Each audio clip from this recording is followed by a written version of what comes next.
Hi, I'm Daruth the Human, and I'm reading Native American legends as retold by Zitkala Sa, a writer and translator of the Yankton Dakota Tribe of the late 1800s. IKTOMI is a spider fairy. I'll get into this. IKTOMI is a spider fairy. He wears brown deerskin leggings with long, soft fringes on either side and tiny beaded moccasins on his feet. His long black hair is parted in the middle and wrapped with red bands.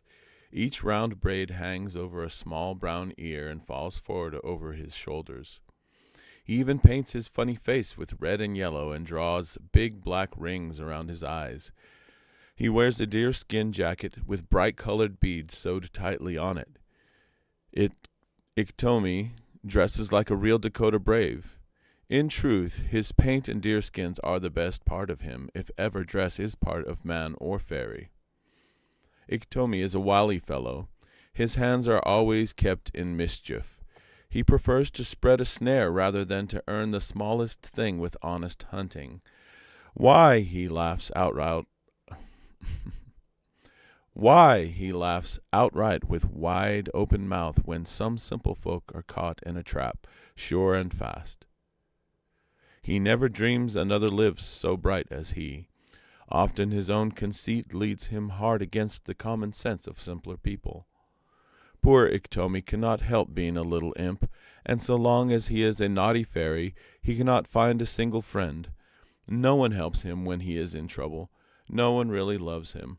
Those who come to admire his handsome beaded jacket and long fringed leggings soon go away sick and tired of his vain words and heartless laughter.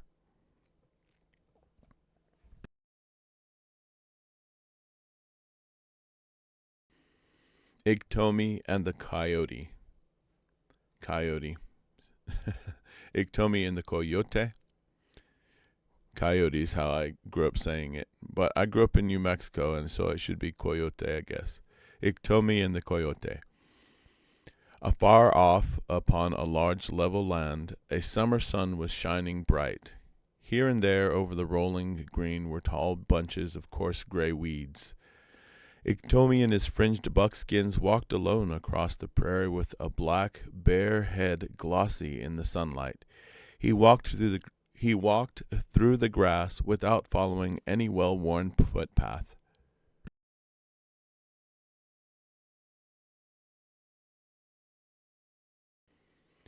From one large bunch of coarse weeds to another he wound his way about the great plain.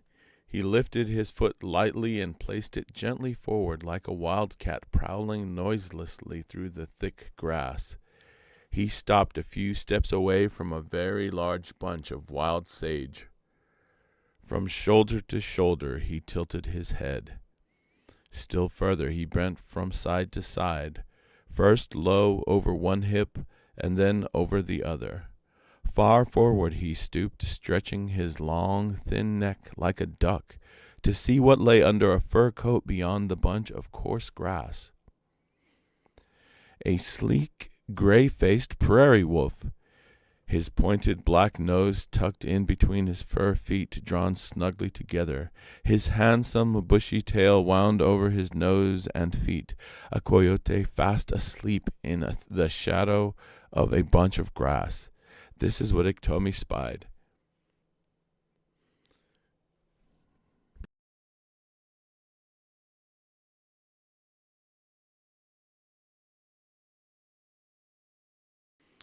Carefully he raised one foot and cautiously reached out with his toes. Gently he lifted the foot behind and placed it before the other. Thus he came nearer and nearer to the round fur ball lying motionless under the sage grass. Now IKTOMI stood beside it, looking at the closed eyelids that did not quiver the least bit. Pressing his lips into straight lines and nodding his head slowly, he bent over the wolf. He held his ear close to the coyote's breath, but not to the coyote's nose, but not a breath of air stirred from it. "Dead," he said at last. "Dead, but not long since he ran over these plains. See, there in his paw is caught a fresh feather. He is nice fat meat. Taking hold of the paw with the bird feather fast on it, he exclaimed, "Why, he is still warm! I'll carry him to my dwelling and have a roast for my evening meal." "Aha!" he laughed, as he seized the coyote by its 2 forepaws and its 2 hind feet and swung him overhead across his shoulders. The wolf was large, and the teepee was far across the prairie. IKTOMI trudged along with his burden, smacking his hungry lips together. He blinked his eyes hard to keep out the salty perspiration streaming down his face. All the while the coyote... See, I get caught up in that one. All the while the coyote on his back lay gazing into the sky with wide open eyes. His long white teeth fairly gleamed as he smiled and smiled. To ride on one's own feet is tiresome, but to be carried like a warrior from a brave fight is great fun, said the coyote in his heart. He had never been borne on anyone's back before, and the new experience delighted him. He lay there lazily on IKTOMI's shoulders, now and then blinking blue winks.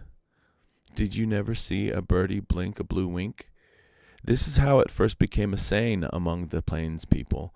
When a bird stands aloof, watching your strange ways, a thin bluish-white tissue slips quietly over his eyes, and as quickly off again, so quick that you think it was only a mysterious blue wink.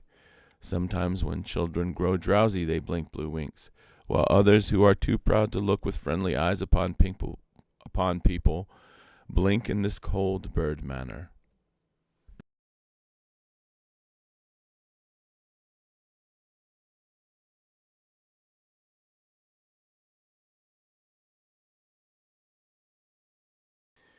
The coyote was affected by both sleepiness and pride. His wings were almost as blue as the sky. In the midst of his new pleasure, the swaying motion ceased. IKTOMI had reached his dwelling place. The coyote felt drowsy no longer, for in the next instant he was slipping out of IKTOMI's hands. He was falling through space, and then he struck the ground with such a bump he did not wish to breathe for a while. He wondered what IKTOMI would do.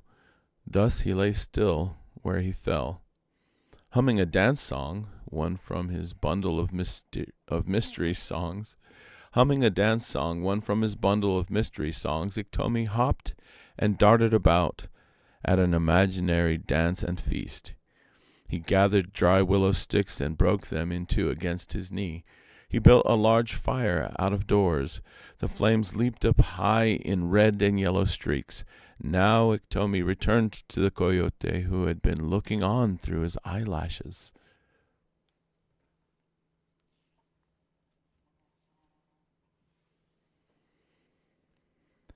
Taking him again by his paws and hind feet, he swung him to and fro. Then, as the wolf swung toward the red flames, IKTOMI let him go. Once again the coyote fell through space. Hot air smote his nostrils. He saw red dancing fire, and now he struck a bed of crackling embers. With a quick turn he leapt out of the flames. From his heels were scattered a shower of red coals upon IKTOMI's bare arms and shoulders. Dumbfounded, IKTOMI thought he saw a spirit walk out of his fire. His jaws fell apart. He thrust a palm to his face, hard over his mouth. He could scarce keep from shrieking. Rolling over and over on the grass and rubbing the sides of his head against the ground, the coyote soon put out the fire on his fur. IKTOMI's eyes were almost ready to jump out of his head as he stood cooling a burn on his brown arm with his breath. Sitting on his haunches on the opposite side of the fire from where IKTOMI stood, the coyote began to laugh at him.